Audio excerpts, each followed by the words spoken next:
Base philosophy, okay, coming, overall from the past game. Okay, we want our base concepts to have answers to all coverages, right? If it's something that we're going to invest a lot of time and effort in as a base concept that we're going to rep over and over and over again from day one of fall camp, okay, we want that quarterback to have answers, right? I want that quarterback to get there, and when he takes that snap, he knows, hey, if I get man-to-man coverage, this is where the ball needs to go. If I get cover two, this is my read. I'm high-low in that corner right there. Hey, if I get field pressure, I know I've got an outlet for field pressure. So everything that we do, okay, from a base concept standpoint, should have answers for the quarterback against any coverage, right? I should feel good. 85% of our pass plays that we call in a game, I should feel good about. Doesn't matter what the defensive coordinator calls, okay? I can go call this play, and we're going to be able to go execute it against whatever defense he wants to call.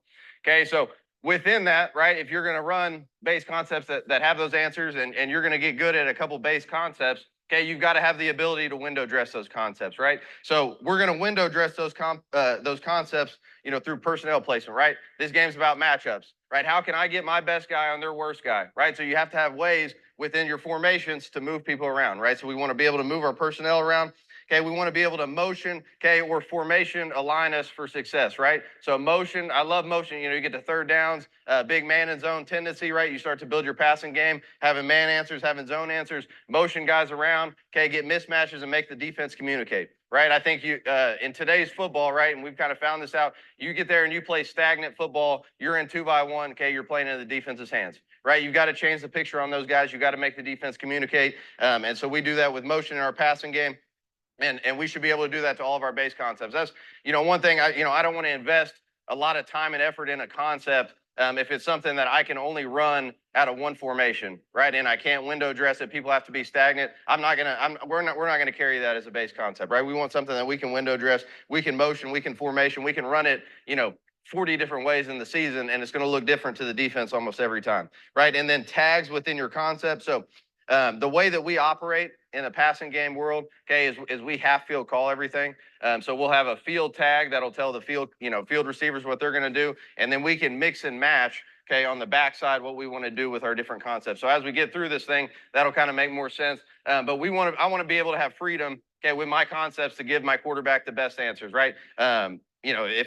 If it's a switch smash on the front side of Y cross this week because they play a lot of off man in the slot and we think we can get an easy completion, okay, we'll do that. If it's slot fade, hitch on the front side of Y cross, we'll do that because we love the matchup on the safety, right? So you have to have freedom within your concepts, okay, to tag things to give your quarterbacks the best answers, right? Okay, and then consistent reads for the quarterback. So, and I'm huge on this, right? I played quarterback.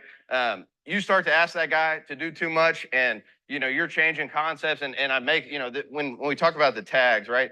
This plays really well into the consistent reads for the quarterback. So if I'm tagging all these concepts, and now that tag is telling the quarterback that he's got to read a concept a different way, okay, you're putting a lot on his plate, right? I want that guy to know from day one, if we're running the mesh play that we talk about, every time we run mesh, okay, it's going to be running back, it's going to be low mesh, it's going to be OTB, and then to the backside park route, right? He's going to get so good at reading that on that full field progression that it comes like the back of his hand, right? Doesn't matter. We'll window dress that thing a million different ways. We can tag different routes, okay, but his read progression will always be the same, right? So the couple that we have the full field progression, just like I talked about. We'll get into some man zone stuff, right? Especially when you get into situational football. You're down in the red zone, third down, right? Big man zone. Is it a big man-to-man team in the red zone on third down? You got to have man answers, right? Well, what happens if they drop it? They drop 8 and are playing zone on you. Okay, give the quarterback answers. So we'll go man zone with that stuff, right? Like I said earlier, we'll use a lot of motion to help the quarterback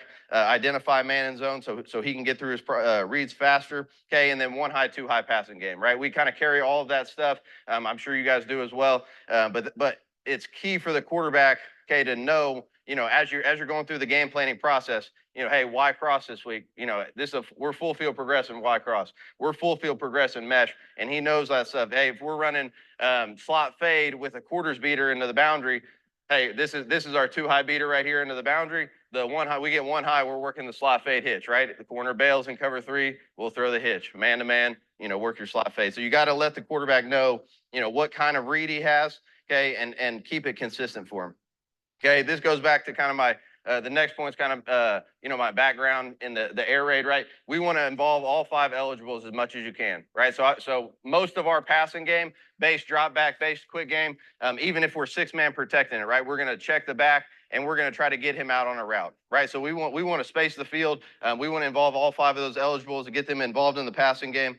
As much as we can. Our running backs the past couple of years have had, 200, 300 yards receiving. I just think that you got to keep a defense honest and you got to get all those guys involved in the game plan, right? Okay, and then a huge deal for us, okay, is giving receivers freedom to attack space. Okay, I don't want those guys being robots. When we install pass game, very rarely is it a play where it's, hey, we're running a 10-yard dig and you're flying through that thing. You're going 10 yards and you're turning left and you're square cutting in and going, right? It's going to be, hey, you're spray releasing, you get man and zone reads at the top, you're going to throttle in zone, give the quarterback your number, or you're going to break away. We run a lot of the choice stuff, right? Hey, if I get to 10 to 12 and the corner's on top of me, we're going to shut it down, right? If we're even or we got to beat, we're leaving, right? We want to give receivers freedom to attack space, okay, not be robots out there, right? We teach those guys. Those guys have a high football IQ when they play for us, and I think they do a great job. And you'll kind of see some of that as we go through the film. So that's kind of base overview philosophy.